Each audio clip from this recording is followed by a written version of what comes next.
Hello, and welcome to another video from 3.5 Archive. Today, we're going to be doing another D&D 3.5 Prestige class review, and we're going to be looking at the Spellwarp Sniper Prestige class from the Complete Scoundrel sourcebook. The Spellwarp Sniper turns large area spells into rays that allow her to strike with surgical precision. They can often be found working as magical support for a city guard, where collateral damage is a concern. To become a Spellwarp Sniper, you need to be able to cast 3rd level spells, have 8 ranks in concentration and 8 ranks in spellcraft, have the point blank shot feat, and have sneak attack or sudden strike plus 1d6. So you could qualify for this prestige class with 5 levels of wizard, except you will need a level of rogue, spell thief, or ninja alongside that. So you will be coming into this prestige class after level 6. That's a bit later than many prestige classes, but sooner than some. Not bad overall.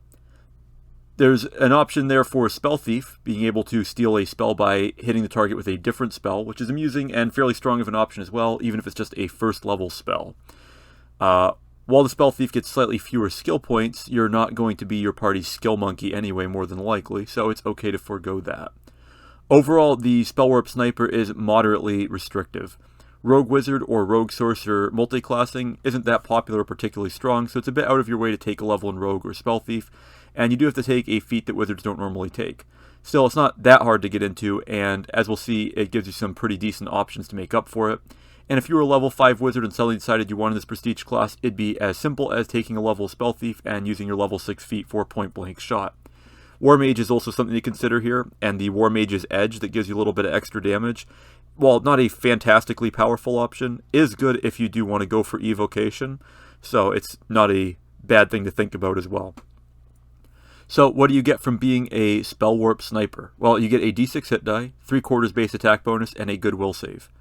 A bit of a hybrid between Rogue and Wizard in stats. You also get 4 plus Intelligence modifier skill points per level, allowing you to keep up both your stealth skills and magic skills without much issue. The 3/4 base attack bonus isn't that great in a prestige class centered around making attack rolls when you otherwise wouldn't, but touch attacks are pretty easy to hit with, and this is better than what you get as a Wizard. You also get spellcasting advancement at every one of the 5 levels of this prestige class, which is a major plus. As for class features, at level 1 you get Spellwarp. This is the core feature of the class. As a free action, you turn a spell that affects an area with a range greater than touch and instantaneous duration into a ray spell. You have to succeed on a ranged touch attack to hit, and any reflex save allowed by the original spell is no longer allowed. You still have to worry about any fortitude or will save the spell might allow, but that's it.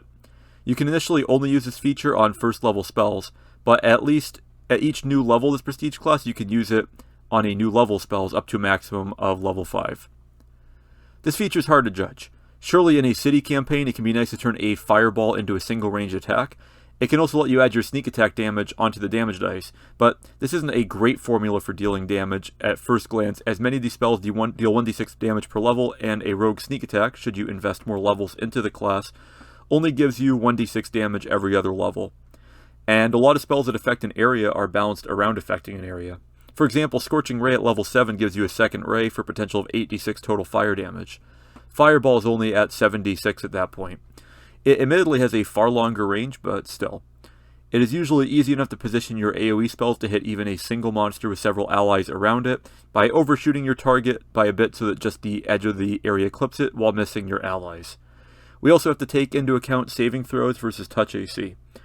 A rogue wizard with 5 levels in this prestige class with a +2 modifier to both dexterity and intelligence, for example, would have roughly +7 to hit with ranged touch attacks, and a DC 12 plus spell level save. For a 5th level spell like Cone of Cold to be a +7 to hit or a DC 17 save. But a +7 to hit is a lot more likely to hit than a creature is to fail a DC 17 reflex save in many cases, especially when you consider that, again, this is against touch. They don't get bonuses to their touch armor class based on their hit dice, but they do get bonuses to their reflex save based on their hit dice, even if they don't have a good reflex save. So this can be a way to make your damaging spells slightly more reliable in dealing full damage at the expense of not being able to hit more than one opponent. At level 2, you get Sudden Ray Strike. This is basically another d6 of sneak attack, but it only applies to ray spells. It does stack with your existing sneak attack. This helps to make up for the d6 of damage you'll miss out on from your rogue level on spells like Lightning Bolt and Fireball, and in fact will put you slightly ahead of the game in that department. At level 3, you gain Precise Shot as a bonus feat. For a class focused on changing area spells into range attacks to avoid hitting nearby allies, this is definitely a must, and is all but a prerequisite to being an effective ranged combatant in D&D 3.5. Getting it at character level 9 is going to be a bit of a wait, but the -4 to hit shooting into melee shouldn't ruin your accuracy too badly in most cases. Fortunately, if you chose to already take Precise Shot, you can take another feat that has point blank shot as a prerequisite. Unfortunately, the useful options there are a bit slim. One good option can be Deadeye Shot from the player's handbook too. It lets you ready a range attack for when an ally hits that target, and then catch them flat-footed. This is a good way to force your sneak attack damage when you don't have invisibility available.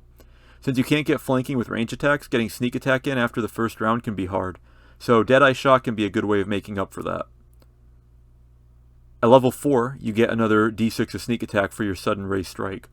This now puts you up 2 dice compared to a regular magic user, at least when you're sneaking attacking with ray spells. So for example, a level 10 wizard would deal 10d6 fire damage with a fireball. If you manage to get off a sneak attack, either with Deadeye Shot feat or greater invisibility, and shoot a fireball as a ray, it will deal 96 damage from your caster level, plus 3d6 more from your various kinds of sneak attack, so you're ahead of the game there. Finally, at level 5, you gain Ray Mastery. This gives you 3 benefits. First, it extends the range of your sudden ray strike ability out to 60 feet instead of 30, putting more of the sniper into the Spellwarp Sniper. This also helps keep you more out of harm's way, which is good since you'll have to invest in dexterity as well as your casting stat for this prestige class, leaving you a bit short on constitution overall. The second option allows you to deliver a coup de grace with a ray spell. This is one of those things that you probably didn't realize you couldn't do without this ability until you read it. It's rare you will want to coup de grace an opponent though. The player character should be winning 90% of the fights they get into, making coup de grace relatively useless since the players can deal with dying foes as they please after the fight is over. That said, I have seen very difficult encounters that had to be forayed into and knock out a couple of foes, and if you don't coup de grace your foe before you retreat, well, your enemy's probably going to heal them up for your next assault, and you just wasted your time. So there is some use to this, but it's not something I could see myself going for, as it's pretty easy to kill somebody with a coup de grace from a dagger or something like that. Lastly, you get the ability to empower a ray spell once per day. This is a pretty solid option for when you really need that extra bit of damage. Remember, you can still apply metamagic feats to spells you modify into rays with your Spellwarp, so having this free to stack on top of something can be a great opening to the fight with the final boss, or just when you really need a spell to finish someone off. You won't have as many feats available for metamagic feats as a regular wizard, so this goes to help alleviate that shortcoming. So, what should we think of the Spellwarp Sniper? Well, overall, while direct damage is not a very good option for spellcasters in 3.5, the Spellwarp Sniper actually makes for a decent damage dealer. The Spellwarp ability seems overly situational at first, but actually helps your spell's damage efficacy by bypassing reflex saves.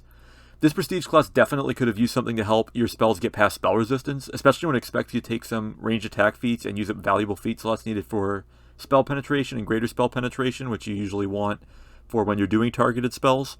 And it's not great that they don't get that, but it's tolerable without them, and you still will get feats that you can commit to that. It's just that you won't be getting, those feats for perhaps metamagic, which is also going to be important, very important, for damage-focused wizards.